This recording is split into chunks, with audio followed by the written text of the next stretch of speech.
members for food or the necessities of life. A preacher cannot have the Spirit of God if he is lawless and immoral. He will lack respect. A man of God must not be an angry man, he must be humble, he must not be lustful, he must be gentle, and he must have self-control. You cannot change an evildoer when you, as a preacher, are practicing evil. When you are cursed, you bless. When your character is defamed, rejoice. You should not be quoting from the Bible indiscriminately, neither should you be wearing gorgeous dresses or suit on, with a copy of the Bible. You must be a living example in word and in deed. If you are immoral, people would always be suspicious of you. Even if you merely talk to a girl, rumors will spread about you. Being a preacher, you must live according to the Word of God. Let us read the first Bible lesson. First Bible lesson, Luke chapter 6 verse 30. Give to every man that asketh of thee, and of him that taketh away thy goods ask them not again. As a preacher of God, you are representing God. You must be compassionate as well as be a source of consolation and comfort. You are a father and a mother. You must be kind and loving to your enemies. Tell me, you are a preacher, and the needy ones come to you for help, and you have not a kobo to give them, but you tell them, may the Father be with you, or the Father will do his work.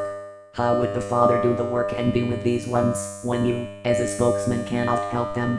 Did Paul not say, let him that stole steal no more, but rather let him labor, working with his hands the thing which is good, that he may have to give to him that needeth? Ephesians chapter 4 verse 28. I completely disagree with anyone who says a preacher should not have any secular work. Such preachers are prone to soliciting for money from the poor and wretched members. You have no right at all to demand a kobo from any member just because you are a preacher. You have no right to hold anybody for ransom or responsible for your maintenance. Your assignment is from God. You are God's ministers and your reward is from God. Therefore you must not be a burden to anybody or group of persons. Whether people attend service or not, you are not there to quarrel or to judge anybody, neither to abuse nor to talk down to anybody. You are not there to meddle in other people's affairs. You have failed to copy my example, but you have followed the example of preachers in Christendom. You want to be served and not to serve. You are hired shepherds. But he that is an hireling, and not the shepherd, whose own the sheep are not, seeth the wolf coming, and letteth the sheep, and fleeth, and the wolf catcheth them, and scattereth the sheep. The hireling fleeth, because he is an hireling, and careth not for the sheep. John chapter 10 verses 12 and 13. A preacher or a minister of God has no right to demand a kobo from a member for his ministry. It is written, let a man so account of us, as of the ministers of Christ, and stewards of the mysteries of God. Moreover, it is required in stewards, that a man be found faithful. 1 Corinthians chapter 4 verses 1 and 2. Your ministry is a willing and voluntary vocation. If you demand money, because you prayed for a sick person and he recovers, and a native doctor receives money for the services he renders to a sick person, where then do you differ? You must preach to yourself first. If you preached and you are paid at the end of the month or you are compensated, where do you differ from a civil servant, or the preachers in Christendom? You are God's representatives, therefore you are to feed, preach, console and comfort the sheep. You must love your enemies, even those who persecute you. You must endure and have self-control. The right kind of ministers. Who are those called ministers? They are those who serve others. Christ set the example. The Son of Man came not to be ministered unto, but to minister, and to give his life as a ransom for many. Matthew chapter 20 verse 28. You must protect the sheep. You must care for the sick, the ailing and the broken-hearted. The dispersed and the lost ones must be sought. The inactive one must be reactivated. Where the carcass is, there the eagles gather. Matthew chapter 24 verse 28. If you the preacher have love, joy, comfort, and have the interest of the members at heart, the members will certainly cling to you. You must take the lead at all times. You must live with the Word of God. You must be an example setter. Just as Christ walked, you must follow his footsteps closely.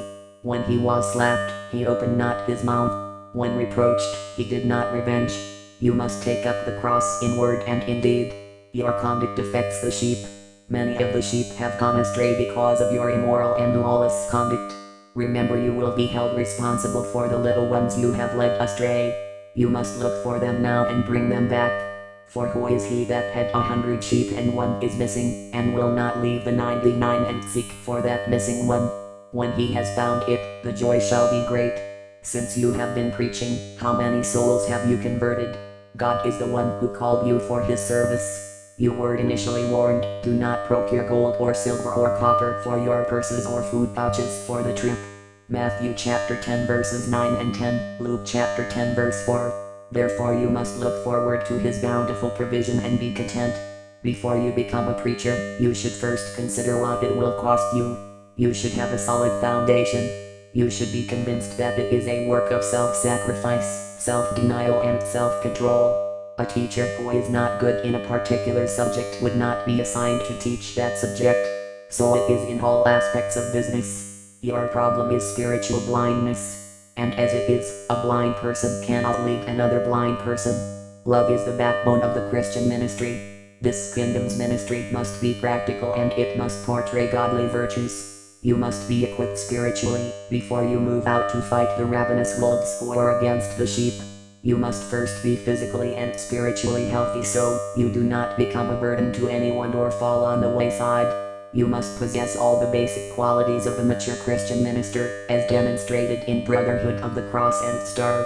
A preacher must not scold, criticize or condemn. He must not compel anyone or use provocative statements. He should not use bad language with anyone. He must treat the elderly ones as fathers and mothers. Shepherd the sheep of God under you, not under compulsion, but willingly.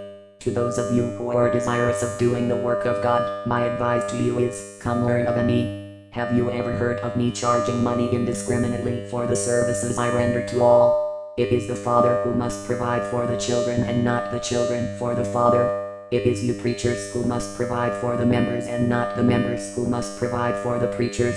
A preacher must be slow about speaking but swift to hear. James chapter 1 verse 19. You must bridle your tongue. James chapter 1 verse 26. It is noted, regrettably, some fancy preachers curse and condemn members by referring to some portions of the Bible. Brethren, things should not go this way. In this way you are pulling down the work of God. You are killing and exposing the Lord's sheep to danger. These are the ones he poured his perfect blood for. Beware, for you will give account. You must refrain from the lust of the eyes, lust of the flesh and a showy display of one's means of life, because all those things were crucified with Christ. Let us have the second Bible lesson read.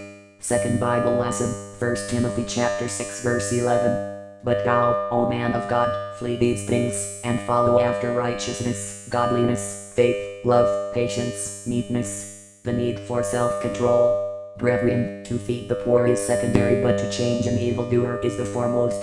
The world is filled with evil things, the doing of evil is prevalent today. There you must have self-control. This will help you to abstain from lustfulness. Temptations are all around you, situations that require real mature understanding. Young girls are parading around you inevitably. Some will cook for you, others would like to fetch water for you, still others will want to wash your clothes. There are others who would just like to converse with you at all times. Still there are others who, of course, want to lay down with you in romance. Yes, such idle girls will tactfully pretend to be sick. They want prayers from you. If you are lustful, how would you escape being ensnared by these questionable characters? Oh, man of God, flee from immorality, flee from these wolves in sheep's covering. Christ your master and teacher met with similar situations. He conquered them all. So with mature understanding of the truth and the divine commission given you, you must flee from immorality now. Rely always on the Father. Understand fully well, you have this treasure in earthen vessels and that the power beyond what is normal is from God. You may be pressed in every way, but not cramped beyond movement. You may be perplexed but not absolutely, with no way out. You may even be thrown down but not destroyed. Always allow the life of Jesus Christ to be seen in you. Even though you are brought face to face with death, never you compromise. Be assured, the Father is in front and behind you always. Paul was able to win souls for Christ, because he said, I became all things to all people. 1 Corinthians chapter 9 verse 22.